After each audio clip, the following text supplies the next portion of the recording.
अल्हम्दुलिल्लाह अल्हम्दुलिल्लाहिल हन्नानिल मन्नान अल्लज़ी खलक़ल इंसान व अल्लमहुल बयान वस्सलातु वस्सलामु अला रसूलिही सय्यिदिल इंसी वल जान व अला आलिही व अस्हाबिही ज़विल खैरि वल इहसान अम्मा बअद फ़अऊज़ु बिल्लाहि मिनश शैतानिर रजीम बिस्मिल्लाहिर रहमानिर रहीम या अय्युहल्लज़ीना आमनू कुतिबा अलैकुमुस्सियामु कमा कुतिबा अलल्लज़ीना मिन क़ब्लिकुम लअल्लकुम तत्तक़ून सदक़ल्लाहु मौलाना अज़ीम।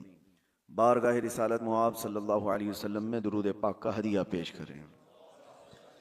अल्लाहुम्मा सल्लि अला सय्यिदिना व मौलाना मुहम्मदिन मअदनिल जूदि वल करम व आलिहि व अस्हाबिहिल किराम व इब्निहिल करीम व बारिक व सल्लिम सलातन दाइमतन सरमदन अबदा। अल्लाह तबारक व तआला इस माह सियाम को, रमज़ानुल मुबारक को हम सब के लिए खैर व बरकत और सआदतों वाला महीना बनाया। इसके इस्तक़बाल के लिए हम इसके आने से 2 माह पेशतर ही दुआ किया करते रहते हैं कि अल्लाह रजब और शाबान में हमें बरकत अता फरमा और रमज़ान तक हमारी ज़िंदगी अता फरमा। तो रब तबारक व तआला ने रमज़ान हमारी ज़िंदगी में अता फरमाया, उसका बेपाया करम और एहसान है।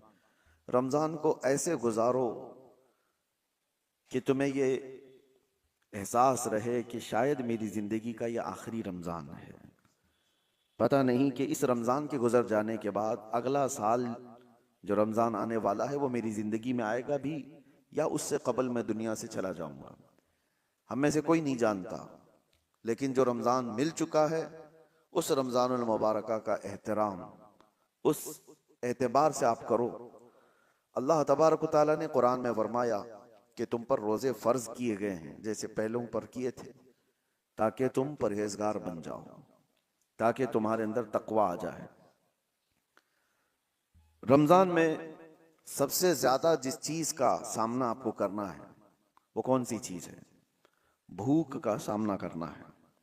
तकरीबन 12 से 14 घंटे का रोज़ा होता है, जिसमें आप सहरी से लेकर इफ्तार तक पानी का एक कतरा भी अपने हलक के अंदर नहीं डालते।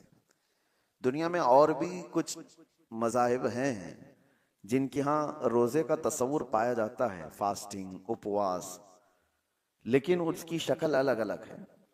किसी के यहाँ है फ्रूट की इजाज़त है, पकी हुई चीज़ें नहीं खा सकते। किसी के यहाँ है कि पानी पी सकते हैं, बाकी कुछ नहीं। तो रोज़े की शक्ल जो है उन्होंने अपनी अलग अलग बनाई है। कुछ लोगों का ऐसा है कि ज़मीन से निकली हुई चीज़ नहीं खाएंगे, या फिर उसको हांडी पर पकाया गया हो तो वो नहीं खाएंगे, बाकी कुछ और चीज़ें दरख्त से मिली हुई ये सब खा करके रह सकते हैं। मेरे अजीज़ों, उस तरह का अगर रोज़ा रखना है तो साल भर भी हम रख लेंगे इंशाअल्लाहुल अज़ीज़। लेकिन इस्लामी जो रोज़े का कॉन्सेप्ट है, तसव्वुर है, वो सहरी से लेकर इफ्तार तक 2 बड़ी चीज़ों से बचने का नाम है। इंसान के लिए 2 बड़ी चीज़ों से रुकना है। एक, खाने पीने से, ऐसा नहीं कि हराम चीज़ों से बचना है, बल्कि हलाल खाने की चीज़ों से भी बचना है। चावल, रोटी, गोश्त, सब्जी ये सब हलाल ही है आपके लिए, लेकिन हलाल से भी बचना है, हराम की तो बहुत दूर की बात है। दूसरी जो सबसे बड़ी चीज़ जिससे बचना है वो इंसान को अपनी शहवत पर कंट्रोल करना है, अपनी बीवी से, सोहबत से भी उसे बचना है। यहां पर भी वही मामला है।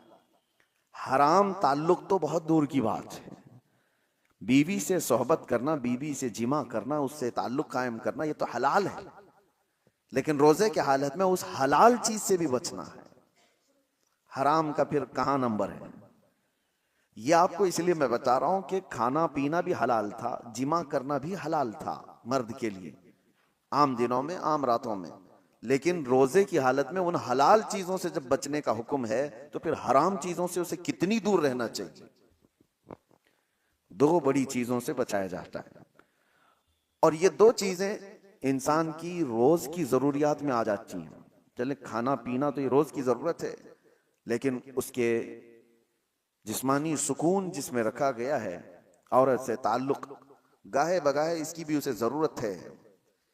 तो खाने पीने से और जिमा से जो रोका गया वो एक लिमिटेड टाइम है, ऐसा नहीं कि पूरे रमजान में ही मना कर दिया गया, बल्कि अल्लाह ताला ने रात को औरतें तुम्हारे लिए हलाल रखा जैसे दूसरे दिनों में हलाल है। इफ्तारी के बाद से लेकर सहरी तक जो तुम्हारा टाइम है खा पी सकते हो, इसी तरह जिमा भी कर सकते हो। रमजानुल मुबारक के दिनों को क्यों इन तमाम चीजों से दूर रखा गया, ये बड़ी बात है मेरे अजीजों। भूख इंसान के लिए एक ऐसा चैलेंज है। अल्लाह के रसूल सल्लल्लाहु ताला अलैहि वसल्लम ने फरमाया, बसा औकात भूख आदमी को काफिर बना देती है। फक्र व फाके और इस तरह की गुर्बत से अल्लाह के रसूल सल्लल्लाहु अलैहि वसल्लम पनाह मांगते और फरमाते कि हद से ज्यादा गुर्बत आदमी को कभी कभार कुफ्र की तरफ ले जाती है, बंदा नाशुक्रा हो जाता है, भीख मांगने की आदतें आ जाती हैं, या चोरी डकैती की कोशिशें करने लग जाता है। आज दुनिया में बहुत सारे ऐसे क्राइम हैं, उन क्राइम के पीछे अगर आप वजह ढूंढेंगे कि इसका रीजन क्या है, तो उनका पेट है जो उनको क्राइम करा रहा है, उनकी भूख है जो उनको ये तमाम चीजों पर ले आती है। कुछ औरतें अपने जिस्मों के कारोबार में मसरूफ हैं, उन्होंने अपना जिस्म दे दिया, वो मर्दों के नजर कर दी और अपना जिस्म एक रात के लिए बेचती हैं। तो उनका इसके पीछे रीजन क्या था? तो अक्सर में तो ये समझ में आता है कि उनकी भूख, उनके पेट की जरूरत शहवत से करने वाले कम होंगे, लेकिन अक्सरियत जिन्होंने इस रास्ते को इख्तियार किया, घर की गुर्बत, चंद पैसे आ जाएं, घर संवर जाए, इन तमाम ख्वाहिशात ने उनको इस रास्ते पर लगा दिया। बहुत सारे चोर हैं, बहुत सारे डकैत हैं, उन्होंने चोरी का रास्ता इख्तियार क्यों किया? ये गुर्बत उनको वहां पर ले आई। और एक बार आदमी करने के बाद फिर मालदार हो भी जाए तो फिर वो अपनी पुरानी खसलत छोड़ता नहीं। मिसाल के तौर पर कुछ गुंडे, कुछ डाकू जो डकैत हैं और डाका जनी करते हैं, ऐसा नहीं कि वो गरीब ही रहते हैं, बहुत मालदार हो गए, वो डॉन कहलाने लग गए, करोड़ों की उनके पास जायदादें आ गई, लेकिन वो काम छोड़ते नहीं। वजह यह है कि भूख ने उनको शुरुआत करा दी थी, अब वो भूख उनकी मौत तक मिटती नहीं। भूख की वजह से वो आया था, पेट की भूख, उसको मिटाने के लिए छोटी मोटी चोरियां किया, लेकिन जिस रास्ते को उसने इख्तियार किया कि भूख को खत्म करूं, वो रास्ता ऐसा है कि मौत तक उसकी भूख का वो इलाज नहीं दे सकता। चाहे उसके पास अरबों की जायदाद आ जाए, भूख मिटती नहीं। यही तवाइफ के साथ भी है। वो चंद दिन करके ऐसा नहीं होता कि वो छोड़ दे, उसका बुढ़ापा आ जाए, जिस्म लटक जाए, मगर वो उस कारोबार में जमी रही। वजह यह है कि इस रास्ते पर उसको लाया कौन था? उसकी भूख, उसकी लालच। शुरू में ये सोच करके आई कि चंद दिन मालदारों को राजी कर दें तो मेरा घर संवर जाएगा, मुझे भी कुछ पैसे मिल जाएंगे। तो इस रास्ते को इख्तियार किया तो फिर ये रास्ता उसे मौत तक छोड़ता नहीं, उसकी भूख मिटती नहीं। कल देखा जाएगा, अगली बार देखा जाएगा, ये करते करते उसकी मौत आ जाती है। इसलिए मेरे अजीजों, जिन्होंने भूख पर कंट्रोल नहीं रखा, उनको बहुत खतरनाक रास्तों पर जाते हुए लोगों ने देखा है। और रमजानुल मुबारक का इसी रिहर्सल के लिए तुम्हें लाया जाता है।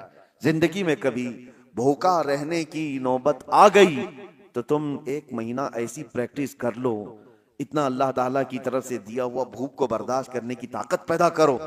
देखो आज रमजान में आप भी भूखे हैं, सुबह से लेकर शाम तक, एक दिन नहीं, 2 दिन नहीं, 3 दिन नहीं, 25 दिन तक, 30 दिन तक भी भूखे रहते हैं दिन में। लेकिन क्या बताओ मुझे, रमजान की ये भूख तुम्हें अय्याशियों की तरफ ले जाती है? क्या ये भूख से बेकाबू होकर तुम भी गलत रास्ते को इख्तियार कर लेते हो?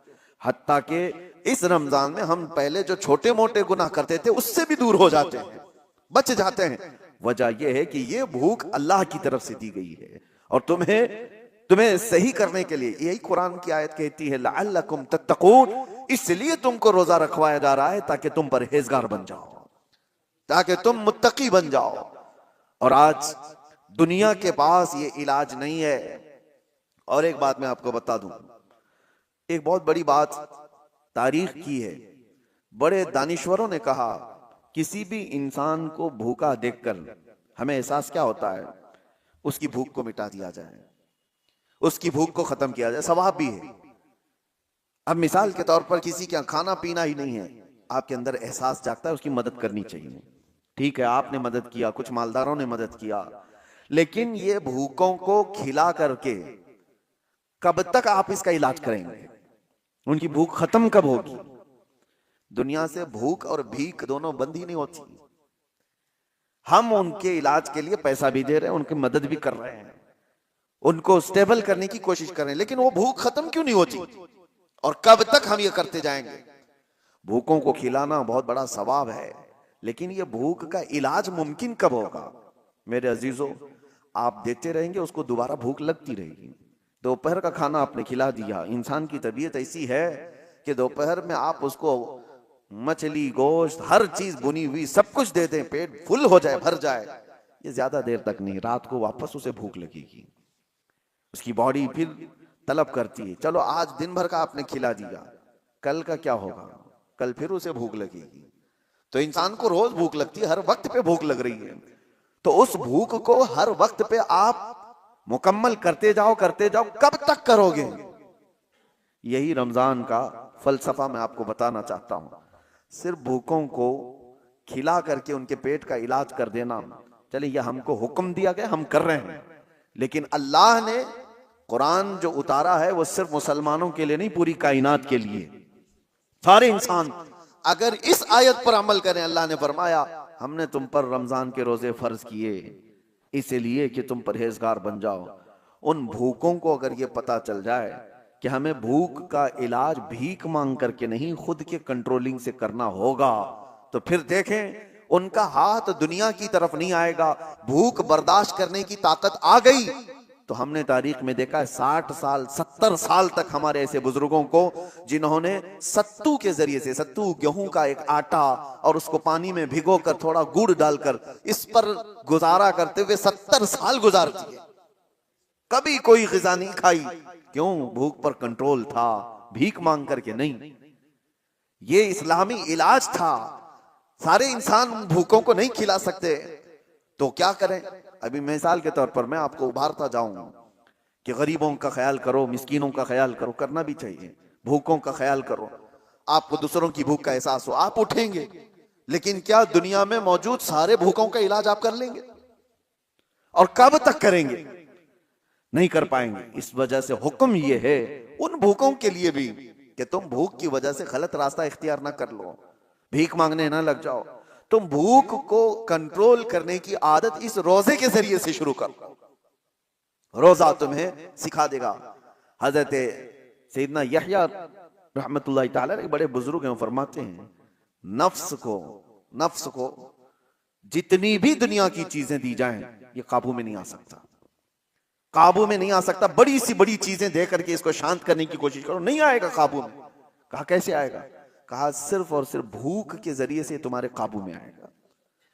भूखा रखो नफ्स को। एक जवान आए हुजूर की बारगाह में, कहा या रसूल अल्लाह सल्लल्लाहु अलैहि वसल्लम, शादी की उम्र हो गई लेकिन करने की ताकत नहीं, इस्तिताअत नहीं, जराया नहीं, असबाब नहीं है, क्या करूं?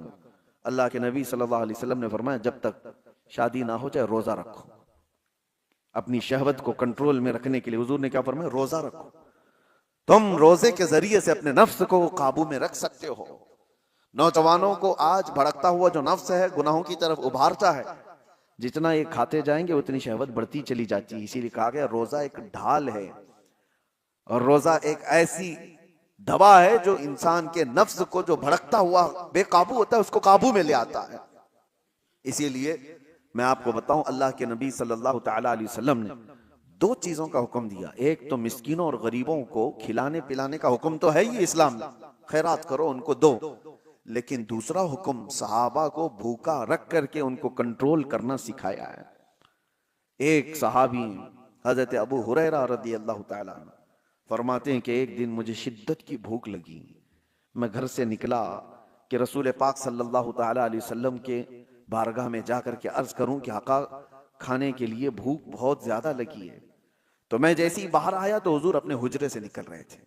तवज्जो से सुने, हजरत अबू हुरैरा अर्ज करते हैं पेट दिखा करके, या रसूल अल्लाह सल्लल्लाहु अलैहि वसल्लम, अलजो, भूख भूख।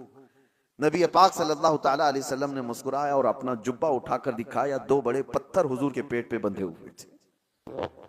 हजरत अबू हुरैरा कहते हैं कि अल्लाह के नबी सल्लल्लाहु तआला अलैहि वसल्लम मुझसे ज्यादा भूख को बर्दाश्त कर रहे हैं। पत्थर बांधना एक अलामत थी कि भूख को कंट्रोल करने के लिए पेट पर पत्थर बांधे जाते थे। फिर भी नबी पाक सल्लल्लाहु ताला अलैहि वसल्लम ने फरमाया, अबू हुरैरा चलो साथ चलते हैं। बाहर निकले तो जैसे ही बाहर निकले हजरत अबू बकर सिद्दीक बाहर घर से आ रहे थे। हुजूर सल्लल्लाहु ताला अलैहि वसल्लम ने उनको देखा, पूछा, अबू बकर इस वक्त दोपहर के वक्त किस चीज ने तुम्हें बाहर निकाला? हजरत अबू बकर सिद्दीक कहते हैं, भूख ने मुझे घर से बाहर निकाला, मैं कुछ खाने की तलाश में बाहर निकला। हुजूर सल्लल्लाहु ताला अलैहि वसल्लम उन्हें भी साथ ले लिए। थोड़ी दूर गए थे कि हजरत उमर भी नजर आए। हुजूर ने उनसे पूछा, उमर इस वक्त कहाँ जा रहे हो? कहा, या रसूल अल्लाह, भूख ने मुझे घर से बाहर निकाला। सबका एक ही मसला है। हजरत उमर भी आए। अब सुनिए, तीनों को रसूल पाक सल्लल्लाहु ताला अलैहि वसल्लम लेकर एक सहाबी के घर गए। वो सहाबी हुजूर पाक सल्लल्लाहु ताला अलैहि वसल्लम की आमद से इतने ज्यादा खुश थे, घर में जो था सब पेश कर दिया। यहां तक तो बात है आगे का वाकया, लेकिन इन तीनों सहाबा से पूछो, मैं इलाज भी आपको बता रहा हूं, कि आप दोपहर में भूखे थे, मदीने में कहां जाकर के क्या लाना चाहते थे? अबू हुरैरा, आप क्या लाना चाहते? पैसे आपके पास भी नहीं खरीदने की। अबू बकर सिद्दीक व उमर फारूक रदी अल्लाह ताला अन्हु, आप क्या खाने के लिए निकले थे घर से बाहर? तीनों का एक ही जवाब है, हम कुछ खरीदने के लिए या कुछ खाने के लिए नहीं निकले। जब भूख हमें शिद्दत से परेशान करती तो हम चेहरे रसूल को देखने जाते थे। मेरे आका सल्लल्लाहु ताला अलैहि वसल्लम के चेहरे जमाले जहां आरा को देखते सहाबा का अकीदा था कि जैसी भी भूख हो खत्म हो जाती है। यह है भूख का इलाज। ये आशिकों की बात है। काश हमारी आंखों में वो जमाले मुस्तफा बस जाए। जब दुनिया हमें इस तरह भूख से परेशान करे तो वो तस्वीर यार सामने आ जाए और फिर हुजूर पाक सल्लल्लाहु ताला अलैहि वसल्लम के उस जमाल में मह होकर के हम सारी भूख भूल जाएं। और हुआ है तारीख में ऐसे। अजीज़ान गिरामी, ये बातें मैं आपके सामने इसलिए कह रहा हूँ, वो सिद्दीक अकबर, वो फारूक आजम जिनके नामों में इतनी तासीर है आज, कि आज भी बड़ी बड़ी हुकूमतें कांपती हैं उनके दौरे हुकूमत को सुन करके। कैसर और किसरा लर्जा बरंदाम थे उमर इब्न खत्ताब के नाम से, लेकिन उनका हाल ये है कि वो कहते हैं भूख ने मुझे घर से बाहर निकाला। अल्लाह के रसूल सल्लल्लाहु ताला अलैहि वसल्लम के सबसे करीबी सहाबा हैं, वो भूखे रह करके रिहर्सल कर रहे थे कि भूख पर कंट्रोल हासिल करो। आज हमारे पास सब कुछ है और कुछ मालदार लोगों को जैसी माल की चर्बी आती है उनको लगता है रोजा रखना तो गरीबों का काम है, हमको अल्लाह ने किस चीज की कमी की। कुछ मालदार ये सोचते हैं कि माल जिसके पास कम है वो रोजे रखे, हमारे पास थोड़ी ना कुछ कमी है, दौलत की ठाट बाट सब कुछ है। अगर तुम दौलत को कंपेयर करना चाहो तो उस्मान गनी के कदम तक भी नहीं पहुंच सकते, लेकिन उन्होंने भी भूखा। ये रमजान की बात नहीं कर रहा हूं जो सहाबा की, आम दिनों की बात कर रहा हूं, आम दिनों की बात। हजरत उस्मान गनी रदी अल्लाह ताला अन्हु का हाल तो ये था, मियाँ उनके माल से तुम्हारा क्या कंपैरिजन। एक जंग में, जंग तबूक के मौके पर उन्होंने जो सदका दिया था, खैरात किया था, जानते हो आज के जमाने में उस खैरात की वैल्यूएशन कर ली जाए ना, 116 करोड़ रुपए बनते हैं आज के। वो हजरत उस्मान गनी ने एक ही जंग में दान कर दिए थे। वो खैरात करते थे तो 116 करोड़ आज की कीमत बनती है कोई खैरात करने वाला? और जाहिर सी बात है पूरा माल नहीं, अपने माल का थोड़ा सा हिस्सा उन्होंने खैरात किया था, तो माल कितना था उनके पास उस जमाने में। और यही वजह है कि हजरत उस्मान गनी रज़ियल्लाहु ताला अन्हु का माल आज भी मदीने में मौजूद है, आज भी है। उनके नाम की होटल्स हैं, उनके ही खाते में जाती हैं। मदीने तैयबा की म्यूनिसिपैलिटी का खर्चा हजरत उस्मान गनी के माल से पूरा किया जाता है। आज उनका माल खत्म नहीं हुआ, आज भी मौजूद है वक्फे उस्मान। मैं ये कह रहा हूं इतने बड़े मालदार, इतना कुछ उनके पास था, लेकिन जिंदगी गुजारने के लिए उन्होंने भी भूख को इख्तियार किया है, भूख को इख्तियार किया। एक बार तो ऐसा हुआ कि एक सहाबी हुजूर के पास आए, कहा या रसूल अल्लाह सल्लल्लाहु अलैहि वसल्लम, शादी के लिए माल कुछ खरीदने की मुझे जरूरत है, सामान खरीदने की, कुछ माल चाहिए। हुजूर ने कहा कि जाओ उस्मान के पास अपने शादी के अखराजात के पैसे ले लो, कहना कि मैंने भेजा है। वो साहबी आए हजरत उस्मान गनी के घर पर, तो अभी वो दरवाजे पर पहुंचे थे, हजरत उस्मान की गरजदार आवाज आ रही थी अंदर से।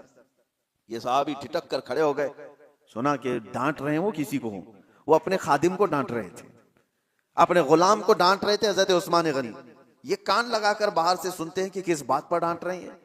तो देखा कि खादिम को, गुलाम को इस बात पर डांट रहे हैं कि चिराग में उसने बत्ती थोड़ी ज्यादा कर दी थी, तेल ज्यादा जल रहा था। बत्ती को थोड़ा सा लंबा कर दिया था तो तेल ज्यादा जल रहा था। उस्मान गनी इस बात पर खादिम को खूब डांट रहे हैं। तो ये सहाबी बाहर से सुनते हैं और वापस चले जाते हैं। जो अपने घर में चिराग के तेल जलने पर गुस्सा करता, वो मेरी शादी का खर्चा कहां से देगा। वापस चले गए। दूसरे दिन आए, वही वक्त था। आज फिर गरजदार आवाज आ रही थी अंदर से। इन्होंने सुना आज फिर किसी को डांट रहे हैं, आज फिर खादिम को डांट रहे थे। किस बात पर? इस बात पर कि दाल में नमक ज्यादा किया हुआ है। ज्यादा नहीं, टेस्टी बनाया हुआ है। नमक के बगैर तो टेस्ट आता नहीं, तो टेस्ट अच्छा कर दिया। तो हजरत उस्मान गनी उस पर उसको डांट रहे हैं कि नमक इतना इस्तेमाल कर लिया कि दाल लज्जत वाली हो गई है, ज्यादा खाई जा सकती है। तो ये साहबी जो बाहर खड़े थे उन्होंने कहा ये तो दाल पर और चिराग पर गुस्सा करते हैं, ये मेरे शादी का खर्चा कहां से देंगे। वो वापस पलट रहे थे, हजरत उस्मान गनी ने उनको देख लिया। कहा कि कल भी तुम आए थे, आज भी तुम आए, क्या बात है, किस लिए आए? उन्होंने कहा बात दर हकीकत यह है कि अल्लाह के नबी सल्लल्लाहु अलैहि वसल्लम ने तुम्हारे पास मुझे भेजा, मेरे शादी के अखराजात आपसे मैं हासिल करूं। लेकिन आप 2 दिन से मैं देख रहा हूं गुस्से में हैं, खादिम को खूब डांटे जा रहे हैं, कभी चिराग पर कभी दाल पर। मैंने ये सोचा कि कहां मेरी शादी हो सकती है इनके माल से। हजरत उस्मान गनी ने कहा कसम खुदा की, तू क्या अल्लाह के नबी का हुक्म हो तो 70 शादियां मैं तन्हा कर दूं। लोगों के मदद के लिए मेरा माल खुला हुआ है, लेकिन जो तुमने देखा मेरे घर में वो मेरे अपने जरूरत के लिए चीजें थी। खादिम ने चिराग को, बत्ती को ज्यादा किया, तेल ज्यादा जलता गया, नमक इतना डाल दिया कि दाल ज्यादा खाई जा रही। इस बात पर मैंने गुस्सा इसलिए किया कि कल कयामत के दिन रब्बे जुल जलाल अगर हिसाब ले ले, क्या उस्मान तुझे इतनी ही रोशनी की जरूरत थी, तूने इतना ज्यादा क्यों जलाया। अगर रब तबारक व तआला हिसाब ले ले कि तूने दाल जितने पर तेरा गुजर हो सकता था उससे ज्यादा खाया क्यों, इसकी लज्जत बढ़ गई तेरी, तो मैं क्या जवाब दूंगा। इसलिए तरबियत के लिए मैं अपने खादिम को डांट रहा था, ये नहीं कि दूसरे को देने के लिए कभी डांटा है। ये हजरत उस्मान गनी थे जिन्होंने मालदारी के औज पर पहुंच करके भी कंट्रोलिंग दिखाया दुनिया को। आज लोग ये समझते हैं बहुत माल आ जाए तो हमारा नहीं है काम रोजा रखना, तरावी पढ़ना, ये गरीबों का काम है। और अगर तुम्हारे दिमाग में ऐसा है तो ठीक ही है कि अल्लाह गरीबों को पसंद भी फरमाता है। अल्लाह ताला गरीबों के घर रमजान भेजा है, वो रोजा भी रखते हैं और तरावी भी पढ़ते हैं, और इस्लाम गरीबों से शुरू हुआ है और गरीबों में खत्म भी हो जाएगा। मेरे अजीजों, भूख के मुतालिक एक बात और अर्ज करता हूं। कहां सहाबा इकराम ने अपने घरों में किस तरह किया। हुजूर सल्लल्लाहु ताला अलैहि वसल्लम एक दिन घर से निकले, उस वक्त भी एक सहाबी हुजूर के साथ है। कहते हैं कि रसूल पाक सल्लल्लाहु ताला अलैहि वसल्लम हजरत फातिमा के घर गए। हजरत फातिमा उस वक्त घर में अकेली बच्चों के साथ, देखा कि आवाज नहीं निकल रही है बच्चों की। हजरत फातिमा रदी अल्लाह ताला अन्हा, नहीं मैं ये बात बाद में अर्ज करता हूँ। हुजूर पाक सल्लल्लाहु ताला अलैहि वसल्लम की एक दावत हुई हजरत अबू अय्यूब के घर। हुजूर पाक सल्लल्लाहु ताला अलैहि वसल्लम जैसे ही पहुंचे, उन्होंने एक बकरी का बच्चा ज़बह किया और आपकी दावत की। सहाबा जो साथ में थे, 2 सहाबा, हुजूर सल्लल्लाहु ताला अलैहि वसल्लम खाने के लिए बैठे तो हजरत अबू हुरैरा कहते हैं खाने की खुशबू इतनी थी कि जल्दी से जल्दी लपकने का दिल कर रहा था, हाथ लगा दूं। जाहिर सी बात है जो बंदा 3 दिन से भूखा है वो खाने के दस्तरखान पर हाथ रखना ही चाह रहे थे। रसूल पाक सल्लल्लाहु ताला अलैहि वसल्लम ने कहा घर वालों से कि एक कटोरी और हो तो दे दो। सालन दस्तरखान पर रखा है, एक खाली कटोरी मंगवाई और उसमें सालन आधा किया, और उसके बाद जो बात कहते हैं मेरे आका, अल्लाहु अकबर। एक सहाबी हजरत अबू हुरैरा वो कहते हैं कि हुजूर ने ये दिया और कहा जाओ फातिमा के घर दे करके आओ, पिछले 8 दिन से उनके यहाँ फाका चल रहा है। 8 दिन हो गए उनके यहाँ फाका चल रहा है, उनके बच्चे और उनका। ये किस घराने की बात कर रहा हूं, क्या वो घराना मोहताज था? वो घराना कोई मोहताज घराना है? पूरी दुनिया जिनके नाम का सदका खा रही है आज। और अगर वो चाह लें अल्लाह की बारगाह में ख्वाहिश भी करें, रोजाना जन्नत से जिब्राइल उनके लिए खाना ले आए। लेकिन वो घराना ऐसा था, भूख पर कंट्रोल करना सिखाया गया। भूख पर कंट्रोल करना सिखाया गया। यही तो बात है कि हसनैन करीमैन की शुजाअत को पूरी दुनिया मानती है कि इमाम हुसैन को करबला में 3 दिन भूखा और प्यासा रखकर झुकाने की कोशिश की गई थी। उनके बच्चों को, उनके खानदान को पानी बंद किया गया, खाना बंद किया गया। क्या झुका इमाम हुसैन का सर? पूरी दुनिया ने देखा। यजीद के सामने झुकना तो दूर की बात है, हाथ भी आगे बढ़ाने को तैयार नहीं हुए। वजह क्या थी? तुम आज भूख से हुसैन को आजमा रहे हो, इनकी मां तो बचपन में भूख की तरबियत दे चुकी थी। बचपन में इनको भूख की तरबियत दी गई है, भूखा रहने की आदत दी गई है। अरे रोजे इनके घर के हैं, यहां पर फाका इनके घर का है। यही तो बात है कि आज अपने बच्चों को अगर आप भूख को बर्दाश्त करने की तरबियत दे दो, इंशाअल्लाह मेरा ये कहना है कि कभी तुम्हारा बच्चा हराम रोजी की तरफ नहीं जाएगा। वो कभी ऐसा नहीं होगा कि अपने लज्जतों के लिए कुछ भी खा लेगा। हमारे घर में रोज खाना बनता है, ठीक है, कभी कभार ना बनाओ। मैं खुद मेरे वालिद गिरामी को देखता, किसी दिन पूरा का पूरा ऑफ, कुछ भी नहीं, वो मुरमुरे होते थे। हमारी माँ से कहा जाता बच्चों को आज यही खिलाओ। हर दिन लज्जत वाली चीजें खाने की जो बच्चों को आदत हो जाती है, माँ आज बिरयानी, माँ रात को सालन, माँ आज ये चाहिए, माँ वो चाहिए। बच्चों की ख्वाहिशात पर तो हम उतावले रहते हैं, बेटा क्या चाहिए अभी, और अब तो जमाना पिज्जे बर्गर का आ गया। इधर ख्वाहिश किया कि उधर घर में आ गई चीजें। तो बच्चों को इस कदर हम लज्जतों के साथ हावी कर चुके हैं उनके खानों की ख्वाहिशात को कि वो अब बच नहीं पाते। और एक दिन अगर उनको हल्की ग़िज़ाएं कहो कि कभी दाल चावल खा लो। कितने घरों से हमें ये बात आती है, उनकी माएं या उनके घर वाले कहते हैं, घर में किसी दिन सब्जी पकाई जाए तो ये बच्चे घर से ही भाग जाते हैं, कहते हैं आज खाना नहीं है। क्या बना है घर में, कुछ खाना थोड़ी है, बाहर जाएंगे चाइनीज खाना है। कोई दिन ऐसा आता है कि रोज लज्जत वाली चीजें खा रहे हैं, आज दाल चख लेंगे। कोई दिन ऐसा आता है कि आज अपने नफ्स को मारने के लिए करेला चख लेंगे, जो ख्वाहिश होती ही नहीं जिसकी खाने की, चख लेंगे। मेरे अजीजों, ये भूख को अगर तुमने कंट्रोल नहीं किया तो ये ऐसा घोड़ा है जो कहीं रुकता नहीं। नफसानी ख्वाहिशात, इसको लगाम देना पड़ता है। हजरत सैयदना ईसा अलैहिस्सलाम नमाज में खड़े थे, कमजोरी थी, तो कहते हैं कि शैतान उनके पास आया और नफ्स के रास्ते से उनसे कहा, आप बड़े कमजोर हैं, थोड़ा खा लेंगे तो इबादत में खड़े हो जाएंगे। आप नसीहत कर रहा है, इबादत आपकी अच्छी हो जाएगी, आप थोड़ा खा लेंगे, कुछ खाना पानी पेश करो। सैयदना ईसा अलैहिस्सलाम जलाल में और कहा, यकीनन भूख तो लगी है, प्यास तो लगी है, लेकिन तुझ जैसा शैतान और ये कहे कि खा ले इबादत में ताकत आ जाएगी, ये समझ से बाहर है, समझ से बाहर है। हजरत ईसा अलैहिस्सलाम ने उसी वक्त कहा, मैं मर जाऊंगा लेकिन तेरी पेशकश को कबूल नहीं करूंगा, तेरी तरफ से जो भूख मिटाने की बात की जा रही है। और उसी वक्त ईसा अलैहिस्सलाम ने यह फरमाया कि मुझे पता है कि शैतान अगर सबसे ज्यादा बिलकता है, तड़पता है तो इंसान की भूख से, कि ये भूखा रहेगा तो मेरा वार इस पर नहीं हो पाएगा। शैतान को इस बात का हमेशा डर है कि जो बंदा भूखा और प्यासा रह जाए और उसको बर्दाश्त हो जाए, तो शैतान कहता है कि इस पर तो मेरा वार हो नहीं पाएगा, मुश्किल हो जाएगा, इसको खिलाओ, इसको पिलाओ। रोजा छोड़ने की जितने लोगों के दिलों के अंदर ये ख्वाहिशात आती हैं, वो नफ्स उनका रोजे से दूर करता है। वो शैतान का जासूस कहा गया है नफ्स को, जो छोड़ करके गया है। रमजान में शैतान तो नहीं, लेकिन शैतान का जासूस हमारे साथ है, वो नफ्स है। हमें किन किन चीजों की ख्वाहिशात है, ये नफ्स उसे खबर देता है शैतान, और उसी रास्ते से वो हम पर हमला करता है। नफ्स तो हमारे सबके साथ है। ये तुम्हें अंदर से ये कहेगा कि भूखे रहने से कमजोरी आ जाएगी, फला हो जाएगा, ये हो जाएगा, और खाओ, पेट को भरते जाओ, और नफ्स जब मोटा हो जाए शैतान इस पर हावी हो जाए। इसलिए मेरे अजीजों, और बहुत सारी मिसालें ऐसी हैं कि भूख ने इंसान को काबू में करने की आदत अगर किसी इंसान के अंदर आ गई तो वो वक्त का वली बन जाएगा। अल्लाह के औलिया इकराम की पूरी तारीख आप देखो, उनके यहाँ जो तरबियत दी जाती है, सबसे पहले भूखा रहने की तरबियत दी जाती है, भूखा रहने।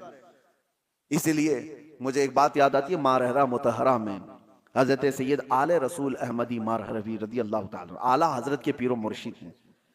वो बड़े सादात का खानदान, हुजूर सैयद आले रसूल अहमदी मारहरवी खातिमुल अकाबिर रहमतुल्लाह ताला अलैह, आपकी बारगाह में एक मौलाना साहब आए और उन्होंने कहा कि हुजूर आप यहाँ खिलाफत मुझे लेनी है। लोग खिलाफत के चक्कर में भागते रहते हैं, आज तो आम है, कहीं से भी मिल जाएगी चलते फिरते। लेकिन वो औलिया कामिलीन, उनके यहाँ मौलाना साहब ने कहा कि हुजूर आपसे बैत हूं, खिलाफत चाहिए। तो हजरत खातिमुल अकाबिर ने कहा आज तो आए हैं आप रात में, खाना खाइए, आराम कीजिए, कल देखेंगे, बात करेंगे। तो खादिम से कह करके उनको मछली मंगवाई, और रूहू मछली और या कोई और एक खास किस्म की मछली, भुनी हुई मछली इनको खूब खिलाने के लिए हुक्म दिया। हजरत ने उनको खूब खिलाया, लेकिन खादिम से कहा था पानी मत देना, मछली पेट भर करके खिलाओ। उनको खूब मछली परोसी गई, और जैसे ही वो शिकम सैर हो गए, खादिम ने कहा आता हूं, और दरवाजा बंद करके चला गया। पानी कुछ दिया ही नहीं, और मछली जब पेट में जाए तो शिद्दत की प्यास लगती आदमी। और वो खास किस्म की मछली थी जिसको भूना गया था अलग अंदाज से। वो अंदर जाकर के बेकरारी बेचैनी बढ़ गई, वो पुकारते रहे अंदर से पानी पानी पानी, कोई सुनने को तैयार नहीं। हजरत का हुक्म था पानी मत दो। सुबह तक वो बेचारे इधर से उधर तड़पते रहे, उनकी आंखें चौड़ी हो गई, सुबह हलक से जुबान बाहर आने लग गई। कहा क्या मेहमान नवाजी, सादात का घराना है, क्या मेरे साथ किया गया है। सुबह फजर में खादिम जैसी दरवाजा खोला, लपक के उसको पकड़ लिया, कहा कि अभी तुझे मार डालूंगा, फलां कर दूंगा। जितना गुस्सा था सब निकाल दिया, उसके कपड़े पकड़ के फाड़ दिए। कहा रात को खाना खिलाया, पानी नहीं दे सकता था। उसने कहा मैंने कुछ नहीं किया, जिस पीरो मुर्शिद के पास आप खिलाफत लेने आए थे उनका हुक्म था। कहा चलो उनसे ही बात करता हूं। ताओ में थे जो कल खिलाफत लेने आए थे, आ करके कहा कि ये कैसी मेहमान नवाजी है आपकी, क्या आपके यहाँ ऐसा किया जाता है, पानी नहीं दिया जाता है, फला फला फला, नॉन स्टॉप सब चीजें कह गए। हजरत खातिमुल अकाबिर ने कहा पानी दे दो, पानी दो, और उसके बाद इनको नजराना देकर रुखसत करो। पानी देकर उनको सब ठंडा किया गया। तो फिर उन्होंने कहा हजरत आपने कहा था कल रात में, क्या आज रात खाना खाकर सो लो, कल खिलाफत की बात करेंगे। आपने कहा जो अपनी प्यास बर्दाश्त नहीं कर सकता वो अपनी खिलाफत के बोझ को कहां उठा सकता है। एक रात की प्यास नहीं बर्दाश्त कर सकता, वो इतनी बड़ी जिम्मेदारी को कहां उठा सकता है। जाओ अभी तुम्हारी तरबियत की जरूरत है। यह औलिया कामिलीन, सूफिया कामिलीन का तरीका रहा है कि अपने मुरीदीन को पहले भूख से वो आजमाते थे और उनको रिहर्सल करवाते थे कि कंट्रोल करना सीखो, भूख और प्यास इंसान को बेकाबू करती है। यही तो बात है। आज भी आप इसका जलवा देख सकते हैं जो मैंने बताया, मौलाना साहब का जलाल, जो अपने उस घराने पर भी जलाल कर गए जिस पर खिलाफत की तवक्को लेकर आए थे, उसका आप उसकी एक झलक आप अपने यहां भी देख सकते हैं। शाम का वक्त देखो, असर के बाद सबका चेहरा और किस अंदाज से इनका पारा गर्म रहता है। इफ्तारी से पहले किसी मुसलमान को टच भी कर दे कोई, जंग हो जाती है। बाहर सड़कों पर तो अक्सर ये देखा गया है कि ये बेचारा सामान खरीदने जा रहा है, बाइक भगा रहा है, उसको ना इधर की दिख रही ना उधर की दिख रही, खुद ही जाके किसी को ठोका और फिर उसके बाद लड़ाई भी खुद ही कर रहा है, सामने वाले को खुद ही नीचे करके मारने की कोशिश कर रहा है। वजह यह है कि ये वही जलाल है जो सुबह से शाम तक भूख और प्यास बर्दाश्त नहीं हो रही है। ये अल्लाह ताला की अता है जो तुम महफूज हो। अगर अल्लाह तबारक व तआला की रहमत ना हो तो हम घंटों भी बर्दाश्त नहीं कर पाएंगे। ये अल्लाह की अता है, उसकी रहमत साथ है। इफ्तारी के मौके पर आप देखो, दस्तरखान पर खाना आपको थोड़ा सा ही है, लेकिन दस्तरखान पर इज्तिमाई तौर पर अगर आप बैठे रहो कभी मस्जिद वगैरह में, अरे केले का एक टुकड़ा भी तुम्हारे सामने वाला बाजू वाला उठा लिया तो गुस्सा आ जाता है। शरबत का गिलास आपके पास रखा था, किसी और ने सामने से उठा लिया, अरे मिलेगा बाद में भी, लेकिन उस वक्त बर्दाश्त नहीं होता। एक गिलास शरबत कोई ले लिया तो गुस्से में उसको देखने लग जाते हैं, भाई अपने सामने का देख, मेरा क्यों उठाता है। तो ये जो जलाल है ये वही है जो सुबह से शाम तक भूखे रहे। अल्लाह अकबर, मेरे आका सल्लल्लाहु तआला अलैहि वसल्लम के दरबार में बस ये आखिरी बात, एक बार इफ्तार का दस्तरखान सजा हुआ है। हुजूर पाक सल्लल्लाहु अलैहि वसल्लम हजरत आयशा से कहते हैं, आयशा हुजरे में थी, देखो बाहर कोई मुसाफिर तो बाकी नहीं रह गया, हमारे दस्तरखान पर आ जाए। हजरत आयशा कहती है, मैं हुजरे से खिड़की में झांक कर देखती हूँ तो जन्नतुल बकी कब्रिस्तान के पास एक दरख्त था, वहां कोई अपने घोड़े को बांधता हुआ एक आदमी नजर आया। हुजूर से वो अर्ज करती हैं, क्या आता है, एक मुसाफिर दिखता है कहीं दूर से आया हुआ। हुजूर ने अपने सहाबा को भेजा, जाओ जो आया है उसको ले आओ दस्तरखान पर। तो साहबी गए और उनसे पूछते हैं, कहां से आए हो। बड़ा लंबा सफर तय करके कोई आया हुआ था और उसने पूछा कहां का इरादा है। तो आने वाले मुसाफिर ने कहा, मैं मोहम्मद सल्लल्लाहु अलैहि वसल्लम को देखने आया हूं। कहा चलो वो तुम्हारे इंतजार में। उसे मालूम भी नहीं था, दस्तरखान पर सब बैठे, वो दस्तरखान पर आकर बैठ गए।